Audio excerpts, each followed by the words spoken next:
welcome back to Aquatic Elements. You would have seen in the last video or the video before last that we got some new fish for the mini monster fish mega tank. We got some albino threadfin acara and we also got the elephant nose fish as well. They are doing really well in the tank and I'm really happy with them. So I did say in that last video we were hopefully going to be upgrading the tank in the near future. And as you know on this channel, I do not hang around. So in today's video, we have a brand new tank for these guys to go in. Now, I know the tank is reasonably small for these fish and they were going to outgrow it very quickly. And there's no time like the present, so I'm going to show you our brand new aquarium. I'm going to move this tank out the way in just a second and then we can talk about what aquarium these fish are going to be going into. So let's move the tank now. And as you can see, the mini monster fish mega tank has now gone from beside me. And on screen right now, you can see the brand new aquarium that I have purchased. Now, I actually picked this tank up off eBay, and I always advocate, if you can, to pick up your tank second hand. Now, this tank is approximately 200 litres. It's a 4 foot by about 1.5 foot wide by about 1 foot 8 inches tall, and holds around 200 litres. So it's actually double the volume of the original mini monster fish mega tank. Now, as I say, it's really good if you can buy stuff second hand. If you're looking for a monster fish tank like the monster fish mega tank, which is an 8 foot by 3 foot by 2.5 foot tank, something a bit more bespoke, then maybe you're going to want to buy brand new. But I actually picked this tank up with all of the bits and pieces, loads of filters, pumps, algae scrapers, algae magnet, loads of little bits and pieces. I actually picked up on eBay for 95 quid, so under 100 quid for a tank, a stand and loads of bits and pieces. Now, you would have seen in the first clip it looked pretty dirty, loads of limescale on it, but when looking for these second-hand tanks, it's really important to look for scratches and also the silicone. They're the first two things I look for. One is the silicone and others is scratches on the glass, because these are pretty irreplaceable damage that you can cause to an aquarium. Obviously the silicone can be replaced, but scratches in the glass really can't be buffed out. If they're minor, there is solutions that you can go through to remove the scratches, but ideally those two things you want to really look for, and also the quality and condition of the cabinet. Now, I asked the seller for loads of pictures of the glass, the silicone and also the cabinet. The cabinet is in near perfect condition, no water damage at all. There are hardly any scratches at all on the glass, it's just a little bit dirty.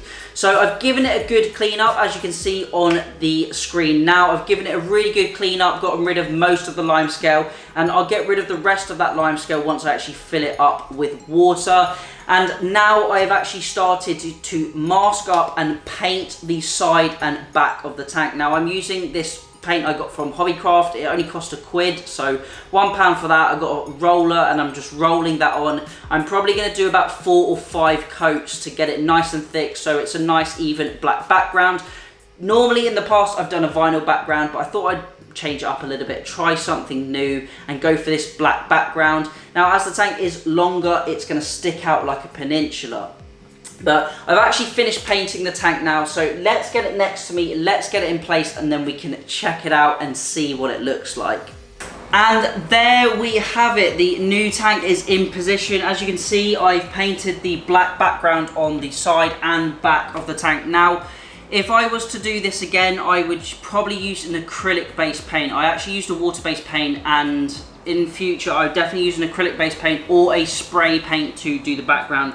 The background looks okay, but it's definitely not perfect. So if you guys at home are planning to do a similar sort of thing, I would definitely opt for either a glass paint, acrylic paint, or that spray paint. But I'm really happy with the tank. We've got a really nice length to it. You will be able to see there's a little bit of limescale still built up on the side of the tank, but I'm going to get that all cleaned off in just a moment, and then we can start to aquascape the tank.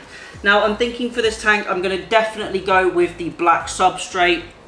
I've got the dual bioflow filter to go in the back, and I'm potentially going to add a second dual bioflow filter as well. So we've got double the filtration of the original tank that was here. And then we're also going to have some wood and then potentially even some plants. I might even mix it up, put a few plants like some Java fern in here as well, and see how it goes. But next job is to get the sand in and clean off the rest of the glass. So let's get on with that now.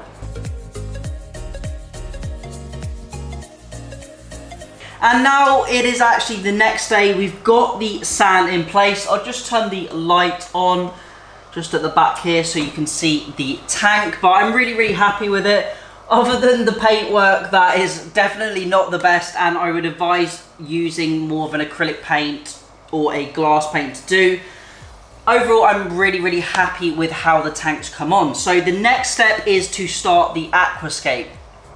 Now, I think I previously said I'm going to be using the dual bioflow filter in the back, and I've also got space to add a second one as I potentially increase the stocking within this aquarium.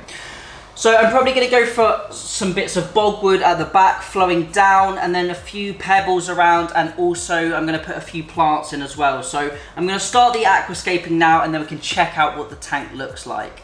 Now, as you can see, I am placing the dual bioflow filter into the back of the aquarium.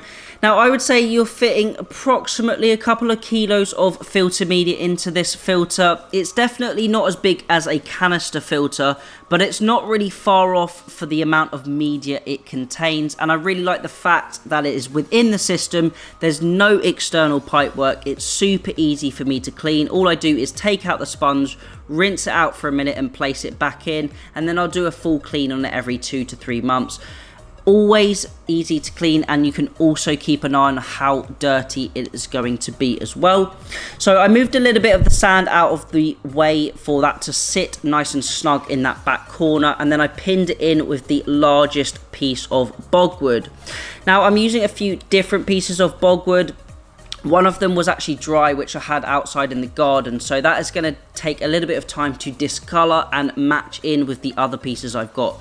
But you can see I'm generally trying to always use the rule of thirds, which means you have the tallest part of the aquascape in one section, and that will slope down throughout the aquarium. Now I'm using a few round river pebbles to just bolster up that bit of wood and also give it that more natural feeling, as if this is part of a potential river system in the Amazon, for example.